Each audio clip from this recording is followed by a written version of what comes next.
Hey everyone, thank you for joining us today on Beyond Real Estate with Jalen, where we strive to edutain, that is, educate a little and entertain more. Here we discuss topics surrounding #DadLife, briefly talk about a current hot topic within the real estate industry, and end with business bookend before getting to know someone just a little bit better.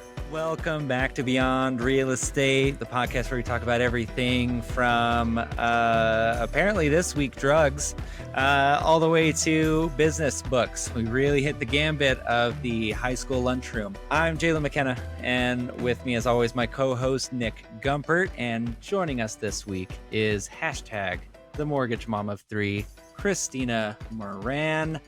Holy cow. Christina and I had previously worked together at another mortgage business. Now she is at Cherry Creek Mortgage. Christina, thank you for joining us today. Thanks for having me.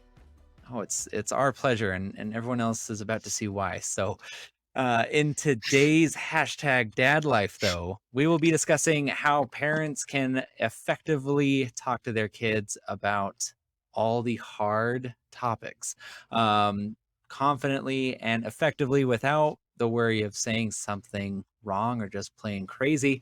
And if you would like the show notes with these with this entire clip and this all of what we talked about today, just let us know or comment by commenting below, or going to coloradomortgagedad.com/contact and just request a copy of those show notes using the contact form. So yeah, Christina, first and foremost, tell everyone about your wonderful kids. Oh, well, thank you. I've got 3 amazing kids that keep me on my toes. I've got a boy and girl twins that are 9.5 and an 8-year-old, because twins were not enough. We thought, let's throw a third one in the mix. And I personally think stopping at 3 is the best way to go. But some are overachievers and want to keep going. And you do you, boo. I'm okay with that. My household can't handle more than 3. They're amazing. They keep me on my toes. They're kind, good kids. At least that's what I'm told by the schools. But they're great. They have a lot of energy. They're very social. They'll be the first to come up and ask you what your name is. How are you? How do you know my mom? What do you like to do? Sometimes they're a little weird. Let's see, my 9-year-old Logan looks into sewers to see if it's in there. Naturally. Like it. Yes, naturally.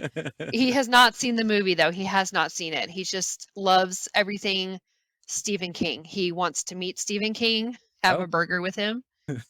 So okay, that's just parenting. So how does he know Stephen King and know of it? Social media, YouTube. So a long time ago, I told him about my fear of clowns. I can't stand clowns. It was reading the book It that made me afraid of clowns. And so through talking about that, they saw a while ago when they remade It, they saw the commercial for it, and it just had him interested. And he's been begging us to see the movie, and we're like, yeah, you're going to regret it. We're not letting you see that movie. Yeah. But he's seen clips here and there of it, and then there's people that make Pennywise a joke. So they think it looks funny. Like, it's not funny. Like, you have no idea. There's no going backwards. So he knows of it because of YouTube. Are you sure he hasn't seen it at all on YouTube? Yeah, I'm positive. Okay. When you have social media around, you have to always be listening to what your kids are doing, especially YouTube, because there's no filters, there's no censoring, there's nothing. So between my husband and I, our ears are always like, what do you turn that off? That I heard words I didn't like, change it to something else. Like, so we're always paying attention to what they're doing. Have they gotten something around us? Absolutely. Yeah, and I think this is a perfect segue into today's #DadLife topic of sensitive topics to talk about with our kids. And I'll just come straight out and say drugs, school shootings. You touched a little bit on it with maybe what's inappropriate material, whether it be movies, songs, etc.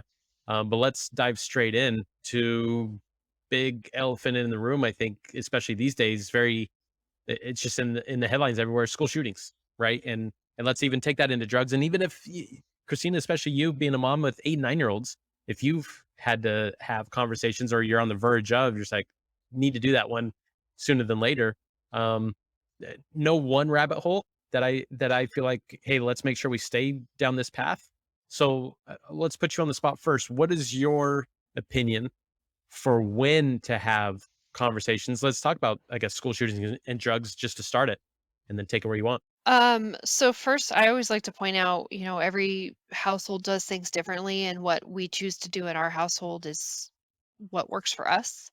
I find being a parent, it's always helpful to talk to other parents because we each have something that maybe we can learn from. So I don't ever like to think that my way is the right way. But my husband and I are very big on being open and honest with our kids because we think hiding things makes it worse. Now, that's such a sensitive layering topic because what's too much and when is too early. And so it's kind of always an ongoing discussion between him and I first of what topics are we ready to discuss? What are we not ready to discuss? Or what are they bringing to us that we need to have the conversation with? Because let's face it, our kids are seeing more than we used to with internet, TikTok, all the social media platforms and what other kids are saying. Because just because we censor something else doesn't mean another parent is.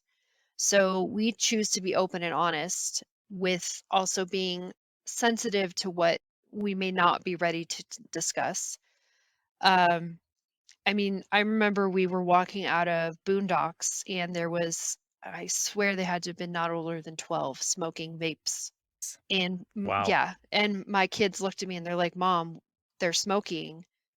Why? And I had a conversation with them and I said, unfortunately, it's out there and some kids think it's cool to smoke and here's why you shouldn't, but you tell me how it made you feel. Like what what were your feelings about it and how can I answer your questions? And so it was so uncomfortable, but we had to have that conversation. I couldn't just tell them just ignore it because they saw something, and Yeah. to me it just made it worse if I told them just to ignore it. Yeah, you definitely can't try to shelter your kids from what they're inevitably going to see and interact, and if you kind of put up those walls and don't come to your kids first and explain things or explain why you're kind of holding back on something. For instance, the YouTube is a great example. With our 4-year-old, he wants to watch all the gamers, right? And boy, are gamers not known for just being chill, nice, relax, and watching their Clean language. mouthed. Yeah, watching Yeah. this. So we have to constantly have that kind of discussion of like, no, you're on kids YouTube, which is a great resource, by the way. Probably for younger kids, 8 and 9-year-old, definitely. The stuff they have on kids YouTube, they're not going to be interested. So that's a really hard sell.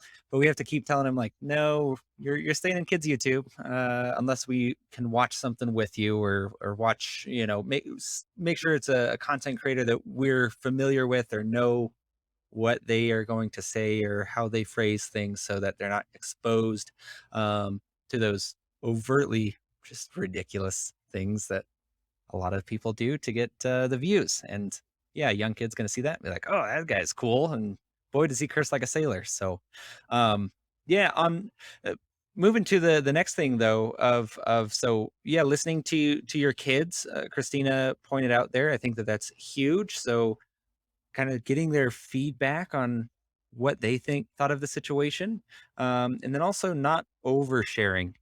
There are so many people that you see that will just share something with their kids, and it feels like they're trying to be the cool understanding parent, but there's like the understanding parent where you're talking and asking for feedback and having a discussion with your kids, and then there's the parent that's just like, yeah, I vape in front of them and I get drunk in front of them regularly and I smoke marijuana in front of them. It's like, yeah, no one needs to know about your college days. Like, no one wants to know about their parents' college days and crazy party days. So, like, let's tone it down just a little bit. Nick, what are your thoughts when it comes to that kind of stuff and approaching a tough conversation, especially when it comes to whether drug use, nicotine use, alcohol use, that kind of stuff, and then the oversharing. Love your thoughts on that one. Yeah, I think, in my opinion, 9 and 10 is probably an age that I'll bring things up, if it hasn't been brought up in some shape, way, or form prior to, just because I have the opinion, not having kids yet that are 9 and 10 years old, that they will fill in the blanks accordingly if you don't start talking about topics. And I think, unfortunately, at a younger age, and I guess that's the age that comes to mind for me. Christina, I mean, correct me if I'm wrong. At 8, 9, have your kids already talked about it? Alcohol, drug use, or not yet? Well, yeah. No, they Wow. have. Yeah. Yep, And unfortunately. like you said, Jay, it's not that you have to spill the beans on everything, right? Because again, their brain is, they're not many adults, and I think that's where some people forget, right? That they don't have the context that we have as adults, so we can simplify things. And I think it at least gives a reference point without expecting them to remember everything, and say, okay, that's how you process the information, so I'm going to process it exactly the same. So I definitely agree that it's unnecessary to give them all information at young ages. Um, what else? What was your second half of that question? Um, Oversharing and then listening to your kids as well, and maybe if you kind of want to bring us into this next kind of bit that I wanted to talk about was just reassuring your kids and in kind of how you go about explaining to them that if they do have those questions, or if they are afraid of something, or basically not making the world out to be this boogeyman. And so reassuring Right. that there's good things all around in this area. Yeah, two things come to mind to elaborate on that a little bit. One, I think it's important to create a safe space of some sort and a consistent space that you do talk about things. Is that at the dinner table? Like, is there a rule of no phones at the dinner table to where you can converse about that? To where that becomes a consistent time and place to talk about those things? Is it in the car after school? I don't know. I think for different families, it'll vary. Nonetheless, I think that's an important routine to create consistency with. Um, so that's what comes to mind there. And then, like you said, reassuring them that things that we can't predict will happen, unfortunately, but that doesn't mean it happens all the time, Yeah. and it doesn't mean it's inevitable. Um, to reassure them that, how can you maybe, what's the silver lining of a bad situation? I think that's probably more important, to focus on what was the good that came out of a bad situation versus just solely focusing on the bad and saying, and like you said, now that becomes their reality. Christina, what are your thoughts on that one?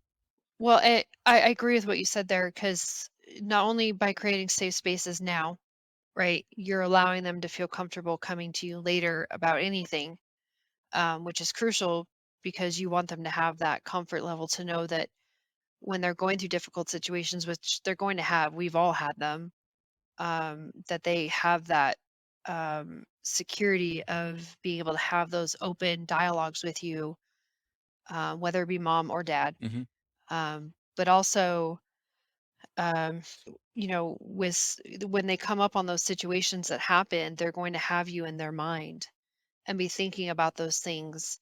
And when you're talking to them constantly, it'll help them to get through those situations. Because if you avoid the topics, then they're not going to know how to handle it.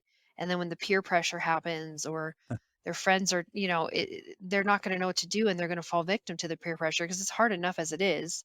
And then it carries on into adulthood. I'd like to tell everyone that, or I like to tell my kids, like, hey, bullying stops when you become an adult, but it gets worse. Yeah. So you either teach them how to handle it so that they can prepare for adulthood, or we avoid it. It's just, you've got to handle these situations head on so we can help our kids be the best that they can be as they get older, and handle the difficult situations because they're never going to go away, unfortunately. It's only going to keep following you. And like you Yeah. said, really quick, like you said with the Yes. silver lining thing, I think that's good too because there is always something to learn. I always like to say behind every mountain that you climb, there could be something beautiful waiting, but if you don't climb that mountain, you're never going to know what's waiting for you. You have to get through the hard times to know what good times are waiting. And that's just how life is. It's shitty sometimes, but Yeah. it's worth it. So go Yeah. ahead, Jalen. I'm sorry. No, no, that was a perfect Yeah, I love that analogy. One, you and I are in Colorado. Nick is in California. California doesn't have as pretty of mountains, so that might be hard I'm for gonna them to slow you there. completely. Depends where you are. You leave California alone, Mr. Jalen. Big Sir, Big Sir, Big Sir Mammoth will give you a run for your money. Oh, Yeah, seriously. oh, Hearst Castle. oh, Oh, geez, I have. We'll. I'm just gonna write these down. Okay, so I'm from California, so you're stuck in between two Californians. mountains in Cali, question mark. Okay. So Christina, I wanted you to kind of almost wrap us up with the big thing here, and then Nick, I'll give you closing thoughts. But Christina, it sounds like you've created a good relationship with your kids where they are comfortable asking those questions. So how do you foster that with your kids, especially as they get older, to make sure that when there are those tough questions that they want to ask, that they understand that there's that safe space versus just, oh yeah, I'm okay answering these questions. That's a lot different than kids actually coming to you to ask the questions. Constant reassurance. Hey, don't forget, Daddy and I are here. If you don't feel comfortable talking to me, your dad is here, or vice versa. And then leading by example. You forget how much they are watching everything you do, everything. So those two things to me, and I am not saying I'm not making mistakes. Let me tell you, woo, am I? I don't know when my parenting manual is supposed to arrive. It's not here yet. Oh. But until then, you do the best that you can do, and you hope that by leading by example and having those conversations, which means reassurance, I love you, I'm here for you.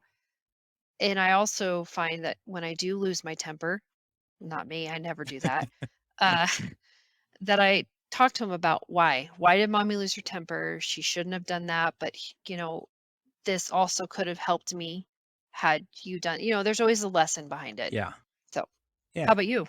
Closing thoughts? So my Yes, Nick? closing thoughts, just to piggyback, and Christina mentioned this earlier, and it's communicating also with your significant other, if there is a significant other. I think that's massive because you can quickly pull in two directions. I can have my assumption or ideas of how I want or think a conversation should happen, and then Bree or anybody's significant other could have their totally own thoughts and that don't coincide. So I know Christina touched on that, but I want to wrap up with reiterating that because, um, and then the fact of communication, kind of beating the same drum. I know, nonetheless, people don't get in trouble with over communicating. People get in trouble when they don't communicate enough, and whether that's with their significant other or their kids. And I think again, that's where people will naturally fill in blanks when there aren't conversations and they look somewhere else, whether it's their closest friends, the news, whatever it is. So that's how I'll conclude my thoughts with this segment is you will never be in trouble with communicating too much in that regard. Yeah. A- And Christina, looks like you had a thought there that you wanted to interject. I just wanted to say he hit the nail on the head. It Okay. is about making sure you're partnering with your significant other if you have one. And I know I've talked to a few parents where sometimes your kids hit walls with listening to you, and maybe looking at outside resources too. Like there's mentoring programs because coaches, things like that. Sometimes hearing it from an outside source, I don't know why you're my mom, you're supposed to love me. You're my dad, you're supposed to love me. Especially when you get into the teenage years. I mean, Yeah, I'm they sure it's test going to it. be a whole different beast. Yeah. So I just think there's so many resources we don't even think about till we get to the difficult times.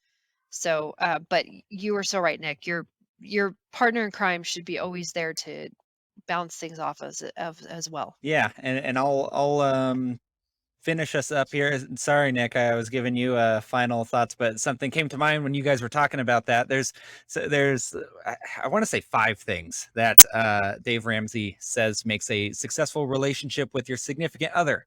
So this pairs into one of those, and one of the first one is kids, how you're going to raise your kids, finances.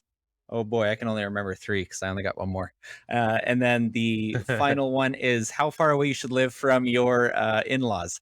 And so those are the 3 of the 5. I know there was 2 more, but yeah, those are 3 of the 5 that I think we can all agree on. If you're in disagreement with your significant other, then there's going to be problems. But no, awesome conversation. So let's just, I'm just going to quickly summarize kind of what we covered, which is, so it is important for parents to talk to their kids about these, all these things that they're going to face in an age appropriate way. Definitely reassuring your kids that they are safe to talk with you about them. And if they do have any questions, they know that they can come to you with those. And then it's also important to actually be honest about all of these problems, while at the same time not oversharing or almost frightening the kid at that point. That's last thing that you want is to make them afraid of everything. So yeah, again, if you want any of these show notes, please feel free to reach out to Nick or myself, or just comment wherever you are seeing or hearing this in the comment section below. But that's all we have for this week's segment of #DadLife. We will take a very short break. When we're going to be coming back, we're going to be jumping into Real Estate Roundup, and we're going to jump into the thing that every first-time home buyer just wants to know about, and that's down payment assistance programs. We'll talk about the good, the bad, and the ugly when we come back right after this. Hey everybody, just wanted to let you know, regardless of how you want to learn about the real estate market, I have you covered. If you want to read about it, I've got a blog. If you want to listen to it, you're doing it right now. You can watch me on my YouTube channel. And if you want to experience it, I can help you personally navigate the real estate space. Regardless of how you want to stay informed or experience real estate, I got you covered. Just reach out at your convenience. Hopefully we'll talk soon. Welcome back. Thanks for joining us on Beyond Real Estate. I am Jalen McKenna, and my co-host, as always, is Nick Gumpert. And again, we have Christina Moran, #the Mortgage Mom of 3, joining us today as our special guest. So today's topic for our real estate roundup is down payment assistance. So in the segment, we will help potential home buyers to understand the good, the bad, and the ugly of these down payment assistance programs, so they can know the unfiltered truth about all of these. So Christina, why don't you start us off with all of the wonderful things that down payment assistance programs can be used for, and why people are interested in using them in the first place? Okay. Well, let's start with how they reduce the amount you have to save in regards to closing costs when purchasing a home. Okay. So that's a plus. Not everyone has 20% in assets available to put down on a home, right? I know I didn't. Yeah, casual. Especially if you live in California. Oof. Shots fired. So there's many different programs, but one of the most popular ones in here in Colorado is the Colorado Housing and Finance Authority, also known as CHFA. And I say this at Cherry Creek Mortgage, and I can't speak for where you work, but we're not endorsed nor acting on behalf of the direction of the state of Colorado or CHFA. We just happen to do a lot of down payment assistance programs because we find there's a lot of benefit to consumers, and that happens to be, the closing cost assistance that they offer. So they offer up to 4% assistance in down payment or closing costs within the state of Colorado. So every state has their own specific down payment assistance program. So what I'm referring to is specifically Colorado state specific. Yep. It's offered at 0%. So the majority of this program is 0%. You don't have they kind of call it a silent second, so to speak. There's no payment on it. You don't owe interest. It is due when you refinance or sell the home. So you don't really see the money, but when you sell or refinance the home, that's when you have to pay that money back. Okay. Yep. Does that make sense? I'm with you. Okay. They also help to incentivize financial stability and wealth building opportunity in regards to home ownership. So again, not everyone has the 20%. But this is why there's programs like CHAFA. There's also Denver Metro Assistance. So that's called DPA, Denver Metro. You have Habitat for Humanity. There's also another one. It's not necessarily a down payment. It's a type of payment assistance program, but they have their own lenders inside. It's called NACA. I don't know if you've heard of NACA. It's another program. It's just naming a few. There's actually 90 programs within the state of Colorado. Just 90. Yeah, you don't know those all off the top of your head? I don't. No, because they're county, state, and city specific. So, but and I'm gonna argue a point I'm sure you're gonna have here on your cons here, Jalen. Some of the programs have a little higher interest rate, but the majority of them do have somewhat of a lower interest rate. So they stay pretty competitive underneath whatever the interest rate is now. So when interest rates do go up, the interest rates will go up as well. So if they go up 0.5% for your conventional mortgages, they are going to go up a little bit with your down payment assistance programs as well. Yeah, If that makes sense. absolutely. And I want to kind of make it clear for everyone, no matter where you're listening, dang near, and I haven't seen a state yet that doesn't have some sort of local offering, as well as things like Chinoa, which I know we're using a lot of these what are they called? What are Acronyms. they called? Slang? Slang? Anagrams? Acronyms. Ha, there we go. Acronyms. Anagrams. No anagrams. Their names are so obscure and ridiculous, it doesn't really matter what they stand for. Just know that they are available. And if that's a route that you want to have questions for, get yourself a mortgage advisor. Christina and myself consider ourselves mortgage advisors. We are going to help you make the best decision for you and your family, even if it means that we can't do it ourselves, versus just putting you into a product because you heard about it or you were marketed to for it. It's like if you saw someone do an advertisement for Nike stock, does that mean you're going to call up your financial advisor and be like, all Nike stock? It's like, no, you want your financial advisor to tell you if that actually makes sense for you and your plans. So Well, and here's the thing about loans. I mean, a lot of times we get hung up on the rate, and yeah, the rate is important, but it's sometimes more than that. Sometimes paying a little higher of a rate, when you're getting so many incentives on the back end, can sometimes pay off. So really talking to a lender who knows all the ins and out of different programs that may benefit you is really important, because a good lender is going to sit back. They're going to look at your financial and housing needs, and they're going to really dissect what's going to work for you based on what you're looking for. And that's why it's important to know there's so many programs out there. yeah, and what the benefits of each program is too. Now that we've talked about all of the good ways of how more these down payment assistance programs can just be a great way to buy a home, there are definitely some potential drawbacks to consider. So let's explain first why there is no quote unquote free money in these programs. That seems to be, I hear that quite frequently. Do you, Christina, about like free money or FHA or something along those lines when talking about down payment assistance? Yeah, and I always say nothing's free. Paying for it somehow. But yes, so these programs, there are grant programs out there that are offered by some cities or counties, and Christina did mention a few of them. And those grant programs generally also do come at a cost, no free money. And Christina did already kind of cut me off on one of those, that they are that they do have a higher interest rate, and so you are paying more every month than you would otherwise. But besides that, goodness, I'm having troubles with my notes. I'm editing this all out. It's all good.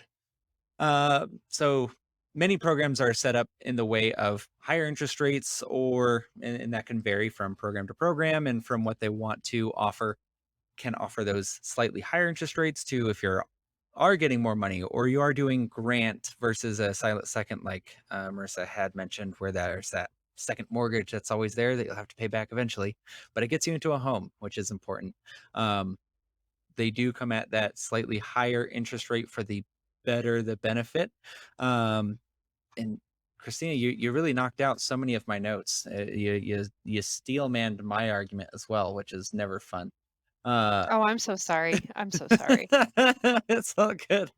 I think it's hilarious that she was like, "I know what Jalen's going to talk about." I'm like, "That's fair. That's fair. I don't blame you one bit." So the bigger thing that I want to also talk about is when it comes to these down payment assistance programs, they're most of the time they're not actually addressing the real issue if you need to have down payment assistance. Now, they can and have been in times past been a great way for someone that just needs to have that down payment money versus today when there's amount that a house is worth has increased so much. They've appreciated, that was the word I was looking for. Appreciated so much that you can almost never catch up. But the other thing people need to be aware of is here in Colorado, only it's less than 1% of the homes here in Colorado foreclose. So yeah, it's in this crazy market. There are still foreclosures. Of those less than 1% of homes in the state that foreclose, 40% of those had something to do with down payment assistance. And I will link those numbers down below. I'm not just going to be talking out my bottom here. But that's another thing to just be aware of. Make sure that you're not getting into a home if you can't afford a home. It's a lot different to say, yes, you qualify and you can get in a home versus should you or should we address some of the bigger things like having a budget, saving efficiently, being able to actually make any home repairs if need be, versus just, I got in a home. Now look at me. I'm in a home. This is probably one of the few times that you'll ever hear a mortgage lender or real estate agent say, "Yeah, take a step back from just jumping into a home as quickly as possible." Nick, on that note, when you're talking with clients, how do you kind of approach that discussion and making sure that a home is going to be a benefit and not a headache and not a blessing at the end of the day? Yeah, well, a couple things come to mind. And first off, for our listeners out there, if you haven't noticed, I've been pretty quiet thus far, and that's purposefully done in the fact that I need to stay in my lane. I think that's a misconception numerous home buyers, especially first time home buyers, have, is they assume a real estate agent is the end all be all. And a lot of them don't understand the role that a lender plays in being the expert when it comes to the money piece. Give an example. I had a home buyer consultation a while back, and finally got to the money part of it. But it's more of me asking what is their price range versus saying, hey, there's this first time home buyer option out there, and there's this out there and that out there. Because I think that can be a slippery slope for us real estate agents to think that we need to be the expert for all things. So that's my long-winded answer to say, first off, I definitely steer clear of the majority of the money talk and leave it for the lender, and for them to understand that relationship needs to be with the lender predominantly. I need to make sure I'm mindful of what is their price range that they're comfortable with. I need to understand what is their monthly payment based on, again, what they're comfortable with, and based on the players there. But ultimately, I inform them that you need to reserve a lot of your money questions for your lender because they're going to be able to best serve you and what your needs and just those questions that come along with the money end of things. Um, so that's where my head goes. Does that answer your question though? Yeah, yeah, I think it does. And Christina, kind of give us anything that you think that I want to hear your final thoughts on this one. I will give you the final word of authority. Just so everyone knows, um, Nick and I haven't talked about down payment assistance too much, and that's because even though I know the programs, I personally don't use them. It's just not what my company and I use, and we're upfront about that. Of hey, this is why we don't, or hey, can we do it a different way without doing it because of those detractors. But at the same time, It's not that I don't believe that down payment assistance can't help people that it was intended for. And so Christina is on this episode with us because she is actually the person that I do refer my clients to, who down payment assistance does make sense for them. So that is why Christina is here as the down payment assistance authority for us this episode. Thank you. We've worked really well together, and I've always valued working with you. But I think the important thing to remember with down payment assistance is it's not a one size fits all type of program. It's not a quick fix for credit that needs to be cleaned up, income that needs to be made. So it's important to talk to a lender. It is for first-time home buyers, and I say that loosely because you are considered a first-time home buyer every 3 years. Yeah. Um, yeah, so make sure you talk to your lender a little bit about that. It is not for investment properties, second homes. It is primary residence, so you have to intend to occupy the property. No, you can't occupy it and then turn it into a rental. It doesn't work like that. It is to help you buy your first home. There are income limits, property amount limits, so you can't go purchase a jumbo loan. A jumbo loan is considered anything over conforming limits. So if you're in the Denver metro area, if you're looking at a $700,000 home, down payment assistance is not going to be for you. That is where we're going to look at different programs. So it is truly out there to assist those that are trying to get their foot in their door into the real estate market so they can get their first home and start building equity to get into the next level of housing. It is a great program, so definitely why you want to talk to a lender who is an expert, and I'll just leave it at that. I mean, I don't I consider myself an authority, and I just mean that there's so much information, and I'm always going to the programs to look to them to make sure it's for the person I'm working with. Yep, absolutely. And Nick, why don't you just roll us on out of this segment of Beyond Real Estate? Ooh. Yeah, guys, again, reach out to those professionals because they come at zero cost. And I think Jay and Christina both hit this one out of the park when it comes to those assistance programs and what's available. So with that being said, let's take a short break and we'll come back and conclude with Business Bookend. Hey, thanks for listening to the podcast so far. Wanted to let you know about something free Nick and I are giving to every single one of our listeners, and that is HomeBot. HomeBot is a free monthly real estate digest. You can know the value of your home, or if you're looking for a home and don't want to be bombarded by realtors giving you calls and mortgage lenders, a free tool that lets you look at what is currently happening in your real estate market. Check the link below and be sure to sign up today. All right, let's jump back into Beyond Real Estate with Jalen. Hey everyone, and thank you for joining us in this week's Business Bookend, where we are talking about the fear of failure and how the book Go for No addresses this. Let me first introduce everyone again. I'm Jalen McKenna, the prettiest one here, and with me, as always, is Nick Gumpert. Threw me off. We also have the mortgage mom of 3, hashtag in front of that, Christina Moran, joining the conversation as well. So thank you, Christina, for joining Nick and I today. Christina, how did you like the first 2 segments? It was awesome, especially the first one. I love talking about kids and the difficult convos. Yeah, we don't mess around here for some reason. Yeah, We go right and into it. I could talk about down payment assistance for days. Good thing you get paid to talk mortgages then. So, and Nick, what do you think about Christina? How's she doing so far? Brilliant. Giving us a ton of insight. I mean, she's in the shoes that we're not yet. So she shed some light on some difficult topics that I know you and I will be facing here soon enough. So not to mention the expertise she's providing with the lending world. I'll leave it at that. Yeah, if you're just watching the quick hits, you better go jump back into the full episode so you can see exactly what we're referencing here. But let's now jump into this week's Business Bookend. Go for No. The full title is a little bit longer. It's Go for No. Yes is the destination. No is how you get there. A very quick read for anyone and everyone that's a salesperson, and everyone is a salesperson.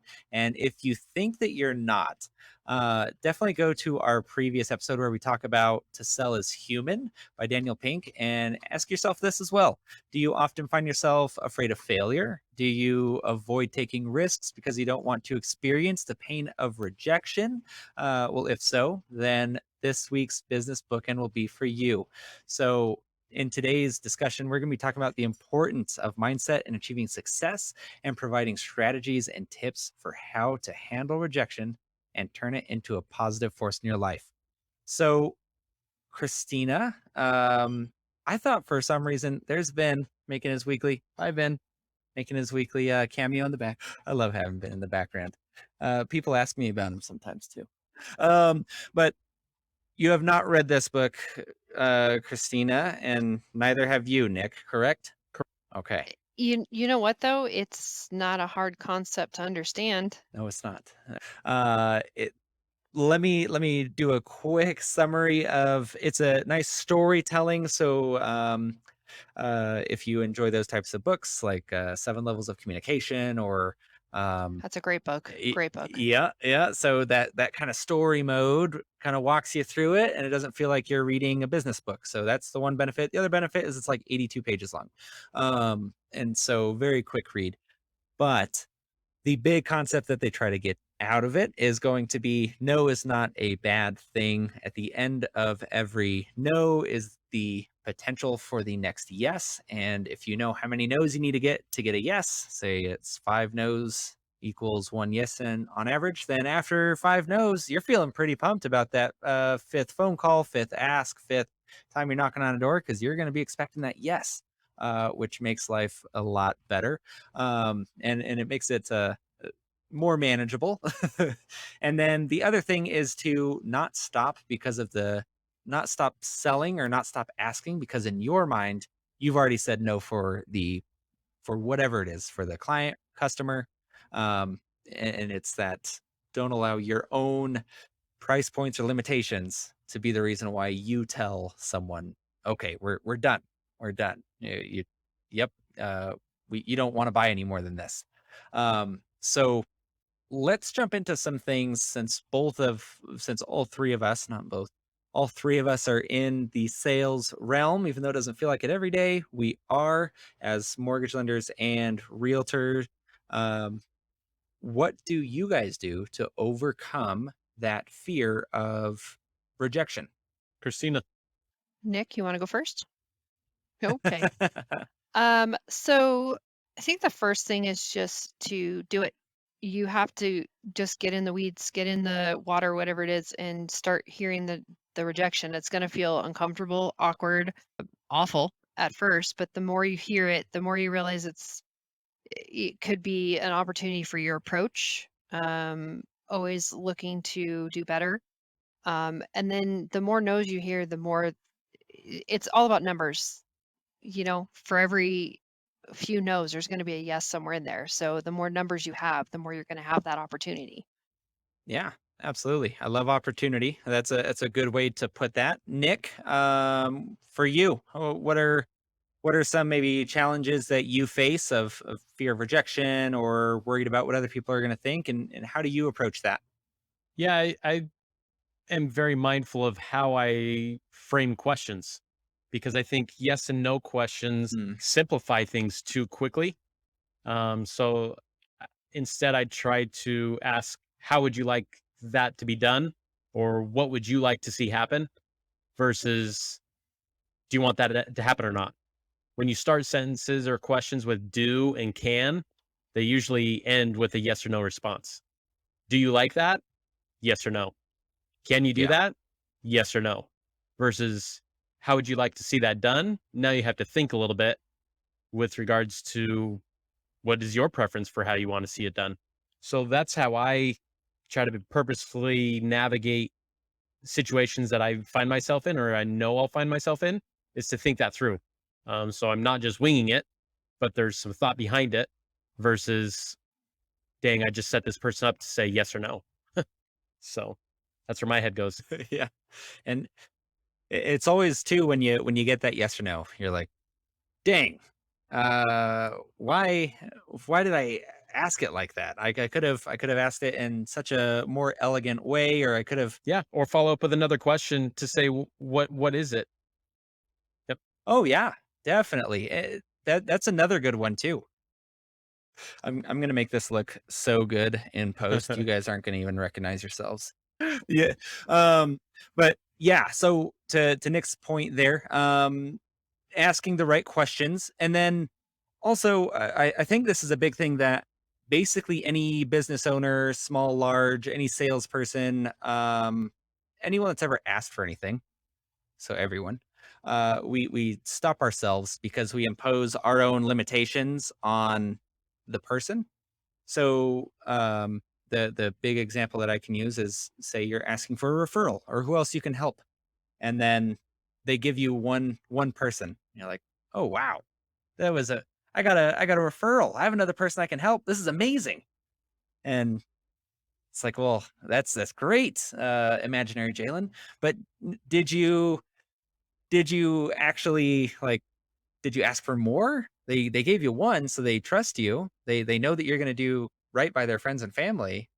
So did you ask for another one? It's like, well, no, they gave me a referral though. Again, great. But why didn't you keep asking for more? Like, great, who else can I help? Oh, that's awesome. Who else can I help? Christina, how do you yeah, how do you go about that and not imposing limits? Or is that something, I mean, I know that's something that I continually need to work on, but what do you think of that concept? Well, hearing you say it, I was like in my head thinking about all the times that I do that. I do. Do. I just, yeah, I was thinking the other day I had a lemonade stand for my kids, and it was free, tips optional. And I swear my kids made more money doing that, by the way. And I remember there was a guy running, out jogging, which still is a concept I don't understand. And he looked hot, and I told the kids to offer him lemonade. And I said, just give it to him for free. He's out running. And he's like, no, I'll pay. Because the kids were like, no, he should tip us. And he looks at him and goes, I agree with the kids. I'm a salesperson. Like, I should be tipping them. And I'm putting my limitations on this guy, thinking he's out running. He should just get free lemonade. And the kids are like, no, he should tip us. And the guy straight up agreed with the kids. So he went down, got his money, and came back and tipped the kids because he was a salesperson and he agreed with the kids. And it was just right there. And then when you were talking, I thought about how I imposed my own limitation on my kids and this gentleman without letting him make the decision. Yep. Yeah. Nick, I'll pose that one right to you, and Christina, you. I'm gonna give you a benefit of the doubt, but I'm guessing the man was temperature wise hot because it's hot outside, but Yes, maybe he was yes. also just a smoke show. And No. He was no, I didn't mean like that. I meant like from running, like, yes, face red as, oh my God, no. Jalen, so So what is sorry. it that you're That's not wanting me what to I meant, answer? Jalen. Because my head's in a different space right now with this. Yeah, well, the first question I want you to answer was he or was he not a smoke show? And then the second question that I want you to answer is, how do you overcome self-imposed Was not. limitations? Okay. But yeah, how do you overcome those self-imposed limitations? So self-imposed limitations. Yeah, I think that it comes back to, I know we've talked about this topic numerous times in prior podcasts, but the self-awareness piece and the self-talk. I think those are massive, controllable. You're not reliant on someone else. You're reliant on yourself to recognize what mental barriers we pose against ourselves. And we forget, I think, too often on the negative effects that can have and add up to real quick, if we're not careful, and if we don't have that self-awareness to say, yeah, I did that to myself and I don't need to do that, and I can rewrite that story, like, and you don't have to wait till Monday to restart that story. You can restart on a Friday evening if things have been going south. You can restart that on a weekend, because I think there again, some people choose to say, yeah, this month is crappy and it's only like the 17th. They're just like, well, I'll just start again next month. You're just like, you're gonna wait 2 more weeks before you restart because you want this like mental idea to say that's a clean starting point. So there again, I think that's what it comes down to, is those constant reminders, and they have to be constant, because I think we're very forgetful, and that's just normal to be forgetful, and to go down some slippery slopes that we all go down them. It's a matter of how can you quickly rebound from some of those Yeah. situations. Yeah. The rebounding is the quickest. The let's each just go around the room real fast. Hit with how you overcome that, or some kind of, maybe something that you've learned to do. Like, oh, if I the one that I'll use as an example is split the day into quarters. So, your early morning, your mid morning to afternoon, early afternoon, and evening. Each one of those is a quarter, meaning that, if you failed waking up when you wanted to, you didn't go running in before you went to work. You weren't some crazy smoke show running down the street and there was some lemonade stand that you just sorry, Christina. Yeah, I'm not gonna live this one down. It's okay. It's okay. um, but that doesn't mean that the rest of your day is wasted.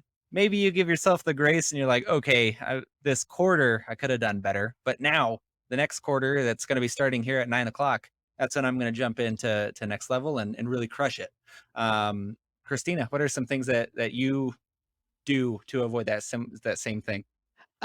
So motivate myself. So I find some sentences in the morning that I can Mm, use to, focus on to kind of pump myself up. And then I just tackle it. And like you said, whatever I missed that prior quarter, how can I do it different? And then lists. I'm a big list person. If I can write it down and check it off, uh, that's kind of what works for me. So those are kind of my big key points right there. yeah. And having conversations with myself, like what Nick said, that self-realization. I think that's key. If you're constantly like, I'm great, nothing can touch me.